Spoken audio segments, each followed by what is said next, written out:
having some major issues, man, with this podcast. So hopefully this goes through. Anyway, man, getting right into it with World War Z. We're going to talk about this apartment building scene. All right, this is one of the most frustrating scenes ever.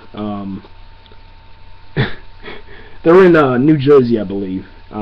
Jerry and his family had just came out of the supermarket after they split up, trying to get the asthma medication. They end up losing the RV, and then they have to phone their Secretary of NATO guy that they're going to be at this other location, this building, this apartment building, and then let them know that, hey, in the morning we can come get you.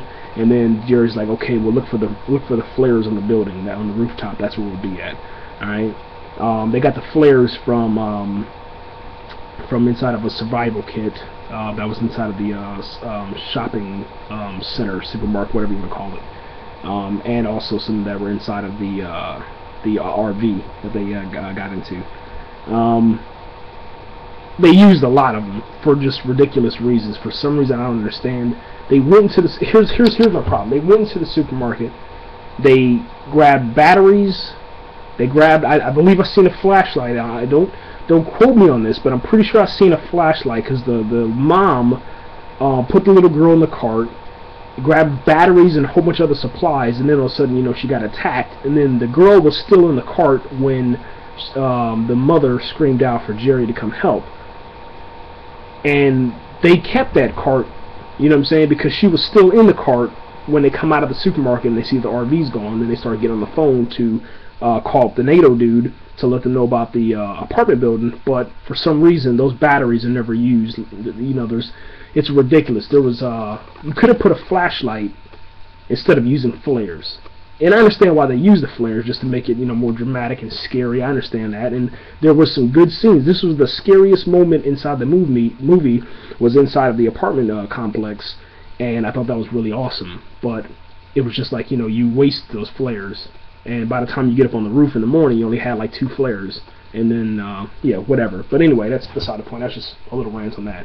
But the problem that I had with it is that they went through all these different floors, you know, clearing out floors and trying to stay away from the bad people, because it was kind of strange. I'm gonna be bad people. I'm talking about the zombies.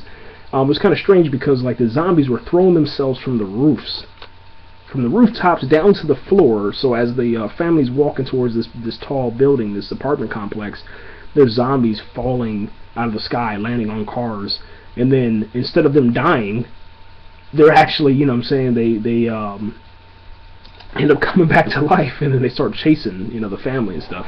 And then they finally, in order to keep them out, they tie a hose, a fire hose, to the door, which I thought was kind of ridiculous, because I was like, you know, there's at least 10 zombies out there, and they're super strength or whatever. You know, they should have ripped that door down a long time ago and ate their flesh. But yeah, it didn't happen like that. They ended up seeking shelter and getting put up inside of this Latino family's home. The father and mother couldn't speak English. The little boy could speak English. So obviously, and you knew this was going to happen. I mean, that's just how Hollywood works.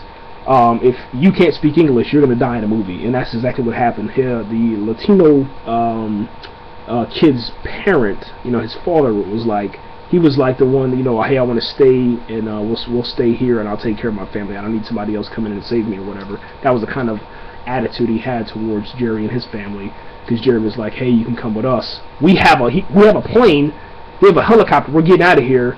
And the Latino dude, you know, the adult, the man of the household was like, no, we'll stay here. We'll be okay. Are you serious?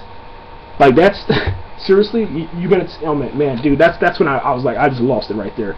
The mother, the Latino mother, you know what I'm saying? She was like, let's get out of here. We should have went with them. And then as soon as she said that, that's when the zombies started hitting on the door. This is after Jerry had already left and stuff.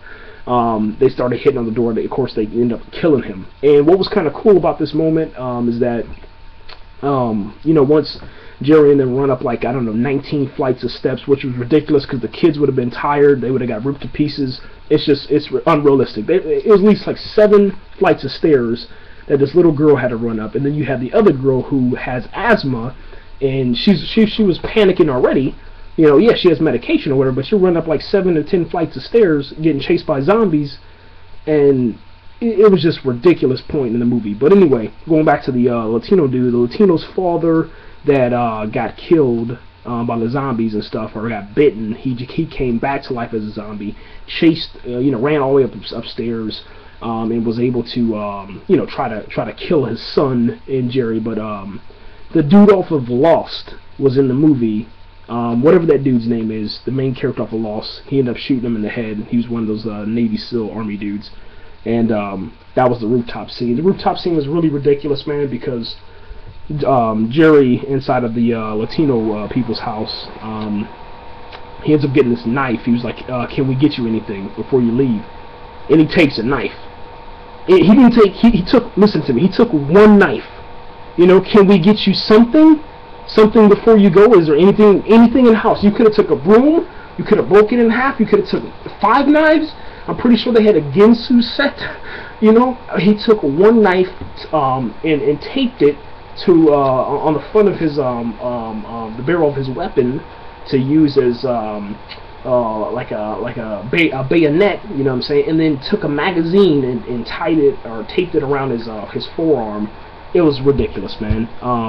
Yeah, just don't get me started on that. He should have took, like, I don't know, a hot pot of oil or something, you know what I'm saying, maybe some lighter fluid, you know what I'm saying, poured it into with some Crisco, and then, like, I don't know, dipped the towel in there, and had some really awesome weapons, man. He could have, like, I don't know, throw the Crisco on the ground, you know what I'm saying, and burn the stairway or something. I don't know, man, but yeah, it's just, man, I'm done, yo. I'm out of here. This movie is so so ridiculous, yo.